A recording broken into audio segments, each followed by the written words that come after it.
બગદાણાની બબાલ પછી માયાભાઈ અને એમના પુત્ર ઉપર ઘણા બધા આક્ષેપ લગાડવામાં આવ્યા છે. અલગ અલગ સમાજના લોકો દ્વારા અલગ અલગ આક્ષેપ લગાડવામાં આવ્યા છે. એવી જ રીતના હવે ફરી વખત નવા ધડાકા સાથે બીજા એક આ વૃદ્ધ આવ્યા છે. એ કાઠી દરબાર છે એવું જાણવામાં આવી રહ્યું છે. અને એમની જે છે માયાભાઈ અને એમના દીકરા જે છે જયરાજ નહીં પરંતુ બીજો એક દીકરો એનો મોટો છે, એમણે મળી અને કરોડોની જમીન જે છે એ પચાવી લીધી છે એવો આક્ષેપ લગાવવામાં આવ્યો છે. અને આ વાત 2019ની આજુબાજુની છે, જ્યારે માયાભાઈના ખાસ વ્યક્તિ એટલે કે અમરીશ ડેર જે છે રાજુલાના એમએલએ હતા. અને તમને ખબર ના હોય તો જણાવી દઉં કે આ અમરીશભાઈ ડેર જે છે એ ચૂંટણીમાં ઊભા હતા કોંગ્રેસ તરફથી. ત્યારે માયાભાઈ આહિરે જોરો શોરોથી એમના પ્રચારમાં ભાગ લીધો હતો અને ઘણી બધી મદદ કરી હતી ચૂંટણી જીતાડવા માટે થઈને. અને જો માયાભાઈએ આટલી બધી મદદ કરી હોય ચૂંટણી જીતાડવા માટે થઈ અને પ્રચાર કરવા માટે થઈને, તો પછી અમરીશભાઈ 2019માં જે એમએલએ જીત્યા હતા તો એમાં કંઈક ને કંઈક માયાભાઈની પણ મદદ કરવી જોઈએ ને. તો કદાચ એવું હોઈ શકે, બની શકે. આપણે કાંઈ પુરાવા નથી આપતા કે આપણે 100% કન્ફર્મ નથી કહેતા, સાચું શું છે એ તો રામ જાણે. પરંતુ એવું બની શકે કે ભાઈ આવડા મોટા એમએલએ છે તો આવામાં જે છે માયાભાઈની એમાં સાથ આપ્યો હોય, સહકાર આપ્યો હોય, પ્રોત્સાહન આપ્યું હોય. કારણ કે આ તો ભાઈ રાજકારણ છે, રાજકારણમાં કોઈ દૂધનું ધોવાયેલું હોતું નથી. સાચું શું છે ખોટું શું છે રામ જાણે. પરંતુ આ જે વૃદ્ધનો વિડીયો વાયરલ થઈ રહ્યો છે એ વિડીયો હું તમને બતાવું. એ વિડીયો જોઈને તમે કોમેન્ટ સેક્શનમાં જણાવી દેજો કે તમને શું સાચું લાગે છે. કારણ કે બધું પ્રજા જ નક્કી કરતું હોય છે કે કોણ રાજા ને કોણ ચોર. હું રાજુલા તાલુકાથી જેતુભાઈ વીરાભાઈ ધાખડા.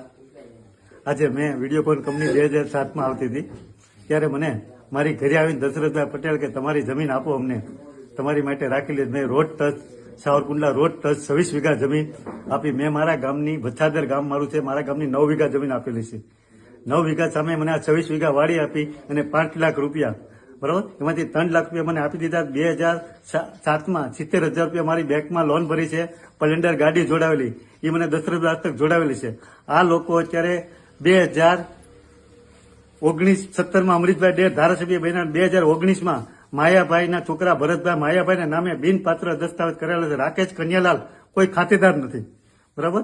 અને આજે ખોટા દસ્તાવેજ કરી અને ત્યારે મને એક કોમ્પ્યુટરમાં લોક મારી દીધો હતો, બરાબર, કે હું જ્યાં મામલેદારમાં જાઉં, સર્વે નંબર મારી પાસે મોટે 100 હોલ ધોળિયા આગળિયા 100 હોલ પેક 1 તો ન નીકળે. મેં જયારે જૂનો ખેડૂતનો 7-12 ગોઈતો એમાં જે નંબર હતા એ નંબર કઢાવવા ત્યાં તો નીકળ્યું ભરતભાઈ માયાભાઈ ભમર.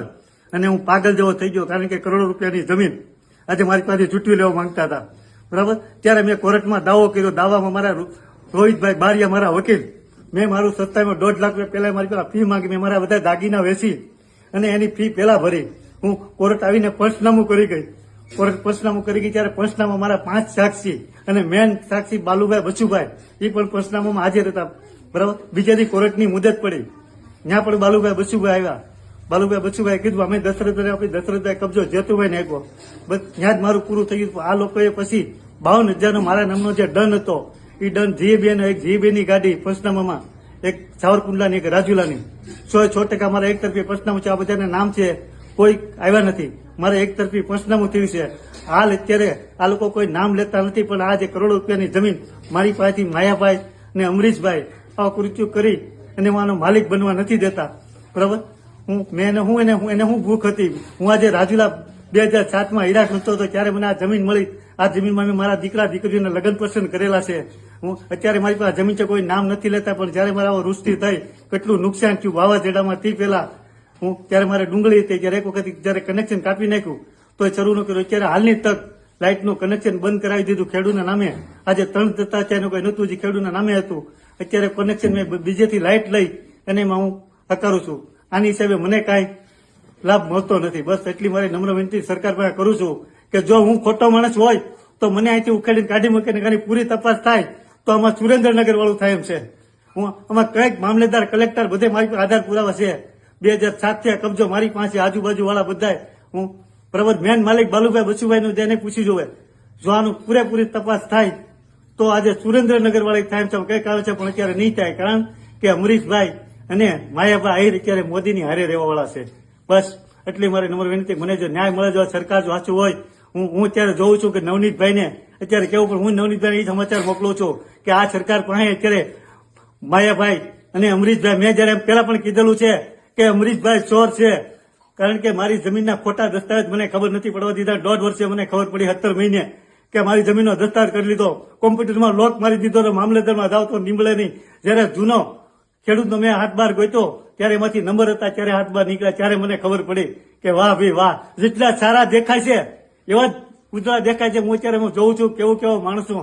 આજે મેં એક વાત સાંભળીમાં કે એક છોકરાનું જો ખૂન થઈ ગયું હોય, બરાબર, આ નવનીતભાઈને સામું ભાળે છે. આનું કેટલું ગંદુ છે આ રાજકારણ. બસ મારે ન્યાય જોયા ગમે એ, બરાબર. કાં જો હું ખોટો હોય તો આજે 10 કરોડની જમીન કહેવાય તો મને લાત મારીને કાઢી મૂકે. એટલે હું મોદી પાસે અપેક્ષા રાખું છું. બસ તમે આવા મોદી સાહેબને એટલી વિનંતી કરું કે આવા જ ખોટા માણસો તમે ભેગા કરેલા છે. હાલો ભાઈ, જય માતાજી.